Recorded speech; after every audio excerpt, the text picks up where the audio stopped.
Okay, so just to give our viewers some context, like I'm pretty sure सबने गाड़ी चलाई है और उन लोगों को रोड सेंस है, मतलब उनको समझ में आ रहा है कि if I have to go from मेरे घर से वहाँ तक जाना है, आपके घर तक जाना है, तो दे नो कि ओके गूगल मैप्स पर डाला एंड दे नो कि यहाँ से ऐसे ऐसे नेविगेट होकर जाना है, यहाँ से राइट लेना है, लेफ्ट लेना है एंड ट्रैफिक आएगा एंड ऑल दिस। बट इसका इक्विवेलेंट लाइक आप पानी में हो, राइट? पानी में नेविगेशन कितनी टफ होती है, कैसे होती है, रात में नेविगेशन कैसे करते हैं। And because if you imagine if you are in ocean, right? अब ओशियन में कोई मतलब you have the compass but आपके पास ऐसे कि लेफ्ट यहाँ से टर्न लेना है और यहाँ से राइट कट लेना है, यू टर्न मारना है, ये तो सुविधा कुछ है नहीं वहाँ से। Then how do you actually like navigate through through the ocean, और ये कितना टफ होता है एज अ नेविगेटर? कितना टफ होता है नेविगेट करना किसी क्रूज शिप को और for that matter cargo ship को point A two point B ले जाना, और ओशियन उसमें कैसे लाइक वेव्स आ रही हैं आपकी, या वेदर खराब हो गया या क्या है, तो कैसा रहता है वो सब? So Daksh, see, every ship has different handling characteristics.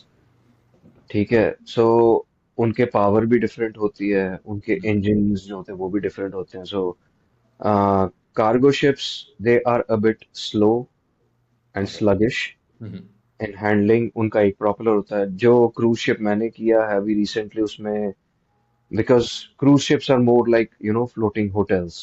तो राइट। वहाँ उसकी पावर कंजम्पशन भी ज्यादा होती है, सब कुछ ज्यादा होता है.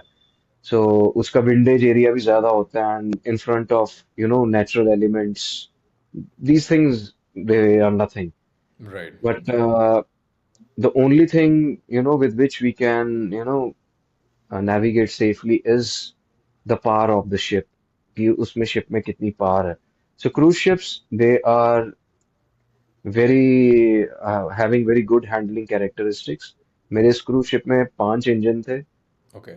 आ, दो, तीन 6 सिलेंडर थे और दो 8 सिलेंडर इंजन थे. ओके।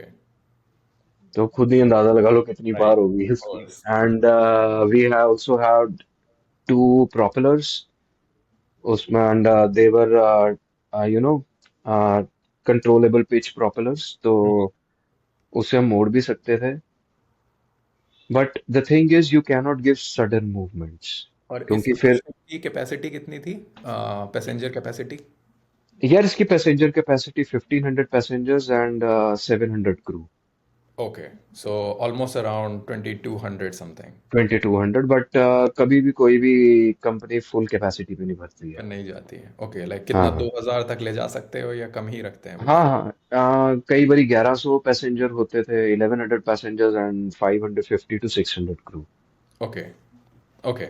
ओके, कंटिन्यू प्लीज यार। तो हाँ, नेविगेशन और स्पेशली रात में अब आपको नेविगेट करना है, and then of course there are other ships coming in as well, right?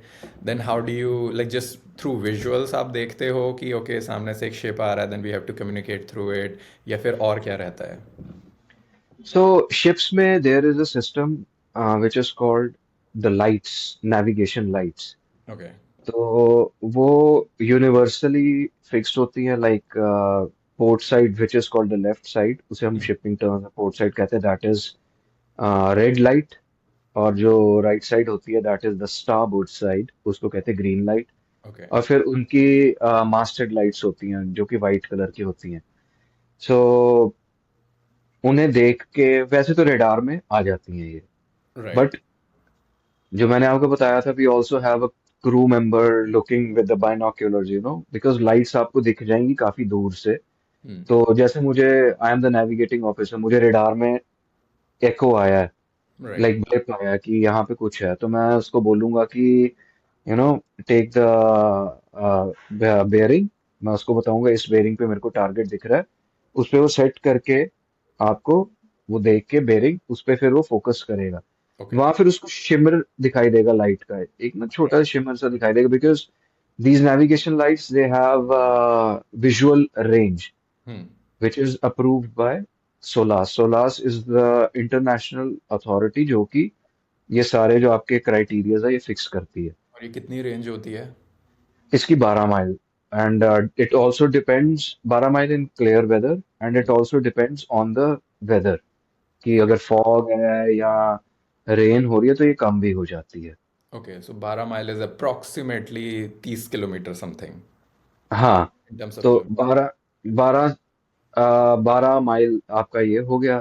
Hmm. तो आपका कई बारी 14-15 माइल पे भी दिखाई दे जाता है, डिपेंडिंग ऑन कैसे उसका रिफ्रैक्शन कैसी चल रही है। Okay.